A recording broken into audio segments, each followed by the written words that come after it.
So, I'm not really sure how much I can really say about this situation about the PPE thing. I know I've done one video on it, and obviously I got slightly not told off, but about the language used in it and stuff. So I'll turn it down. But in this video, I guess I'm going to be setting out um, three possible theories about the current PPE shortage in the UK.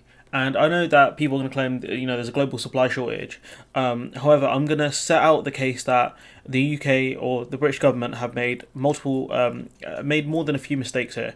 And the three theories we're going to be looking at today, I guess, the three ideas are incompetence, so mistakes were made because they're stupid, negligence, or laziness, I guess. They weren't paying attention, which you could throw into the first one, but you can argue that sometimes smart people don't pay attention, so that's an option. Also, ideological, that this is done by design, that they've done this intentionally, not to throw out some sort of population control nonsense, as some people think, but to say that they just really do not care, because the majority of people are dying from this are probably poorer and older people who can't contribute financially to society because they're not working anymore because they're retired, or younger people who are poor and or whatever.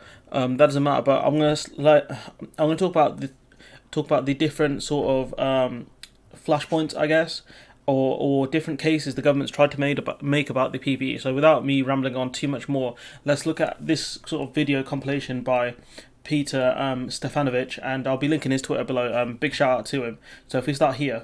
The front line can rest assured that we're doing absolutely everything we can and straining everything we can to get the equipment that they need. So Sunak saying there that they're doing everything they can, right? So we flash over to Piers Morgan here. Did I just hear that right? Millions and millions of masks and pieces of PPE are here, and we're shipping them into Europe. Is that what you just said? That's what I just said. The Telegraph, an exclusive report today, saying that private companies with warehouses in the UK have supplies from China. They've got stockpiles here in the UK. The EU lorries over the last few weeks have been coming in and taking it the other way out of the country to France, Germany and to Spain. They have said, these companies, they're private companies, that they have tried to get in touch with the UK government, offered this help, told them they have these stockpiles, but so far their requests to help this national emergency that we're all in have fallen on deaf ears. I mean, it's just incomprehensible. Lorries packed with millions of pieces of desperately needed PPE, masks, respirators, all heading back to supply hospitals in the EU. So shouts out to Peter Stefanovic. He does great work, and I'll do my best to link his Twitter in the description of this video. So let's have a look at some different article pieces here. So it goes, the UK misses 3 chances to join the government PPE scheme, right? So 3 chances, okay? So this was published early / mid April, okay? So let's have a look. So number 10, so they've claimed multiple different things, and that's something I'll be just talking about here. So Downing Street claimed it failed to take part in an EU scheme to source life-saving ventilators to treat the coronavirus because it accidentally missed the deadline. So initially, they said that the UK was no longer a member and we're making our own efforts. So I spoke to Clara about this, and she thinks that this is probably the most likely outcome. They thought, we don't need the EU, we'll do this on our own. Brexit means Brexit, breathing means breathing, lungs mean lungs, whatever, okay? And so what's happened is, because people are like, so you had the chance to get ventilators, you didn't take it because of ideology. And said, no, that wasn't it. That's not what happened. Is because of an error in communication. So what was the error in communication? Hang on one sec, let's have a look at this tweet here. Asked why the UK government didn't enter the ventilator scheme, the Foreign Office said it was a political decision. The UK mission, UK REP, briefed ministers about what was available. There's a typo there, but he's a Guardian journalist, so he's the Guardian diplomatic editor. And what was on offer, and the decision was known. So much for missed emails. So first they claim it was ideological / political decision. Now they claim that it was missed email. So if we jump over here and look at, the government regrets to announce that a chance to procure ventilators somehow ended up in Boris Johnson's spam folder. So then they claimed that, oh no, it's we got the email and stuff, but we missed the deadline because it ended up in a spam folder. However, if we jump to something that came out today, which is the 21st, so this video will come out on the 22nd, so tomorrow.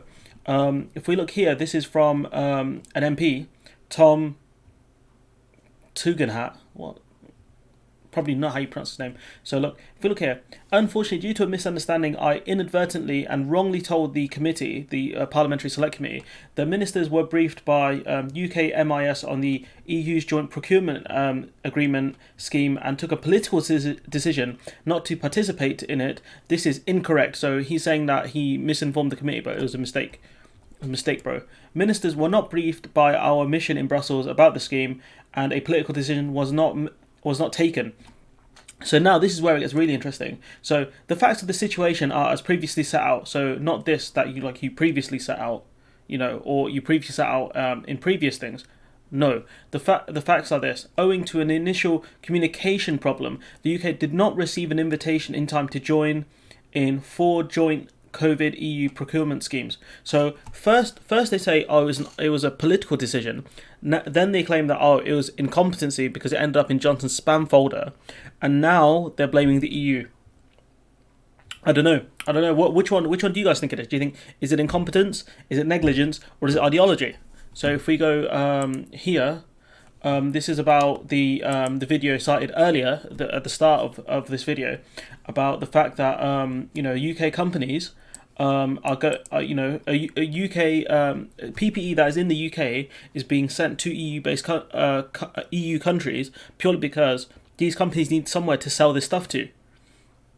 Lorries being packed with mask, respirators, and other PPE kit before heading to supply hospitals in the EU is emerged. So no one can blame the EU for this because they're just buying stuff that's available here because we're not using it.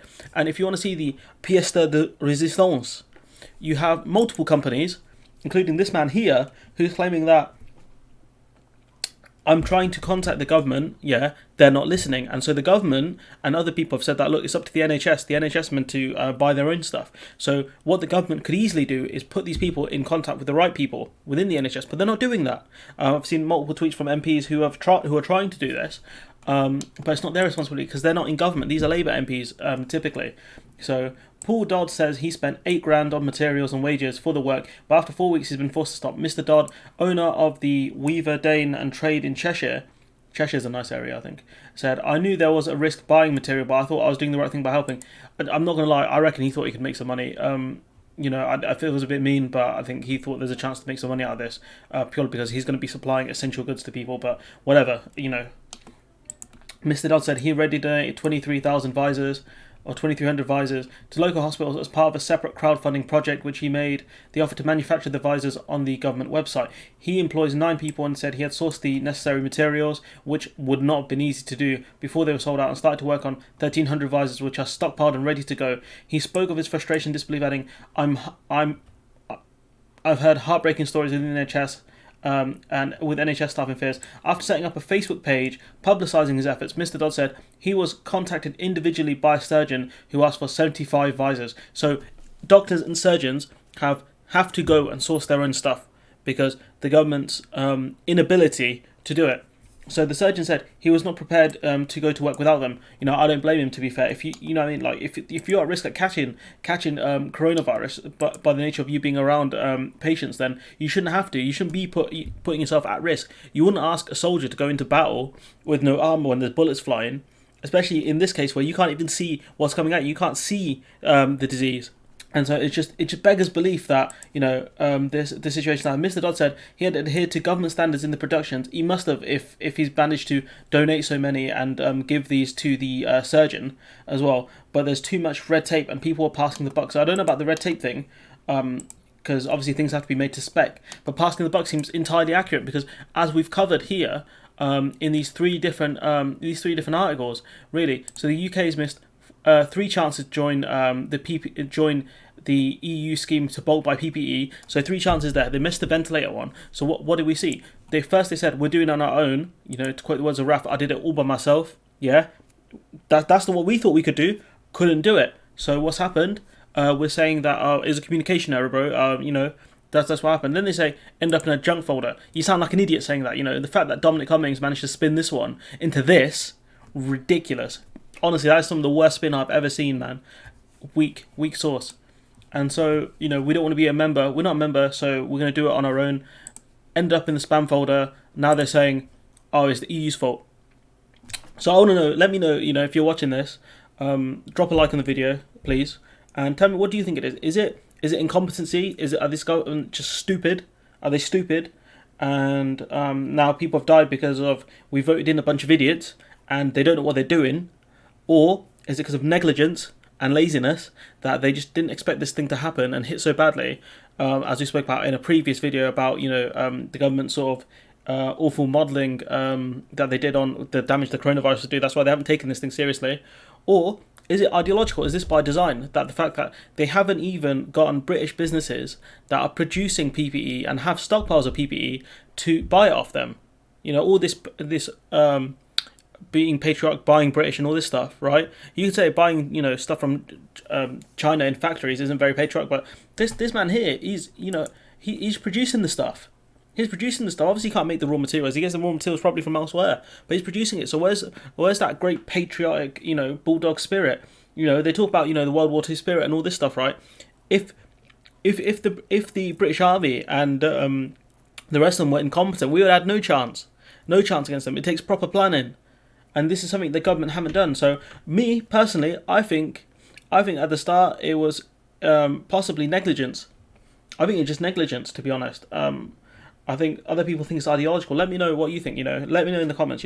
Is it incompetency, negligence, or ideology? Because I'm genuinely, I've had enough. I don't know how people in the NHS feel. They must, they're terrified to go into work. But genuinely, like, the fact that people that are manufacturing this stuff within the UK and have stockpiles of this stuff are selling it elsewhere, or going bankrupt because no one's buying this stuff because the government are refusing to do this. Instead, they're asking companies like Burberry to start producing it. Who cares? Who cares if your visor or your gown was made by Burberry or if it was made by this man or any other company? Who cares? As long as it's made to spec, it's fine. But yeah, before I go rambling on, I'll leave it there and let me know what you guys think. There's your 3 options there: incompetency, negligence, and ideology. And hopefully I'll see you in the next one.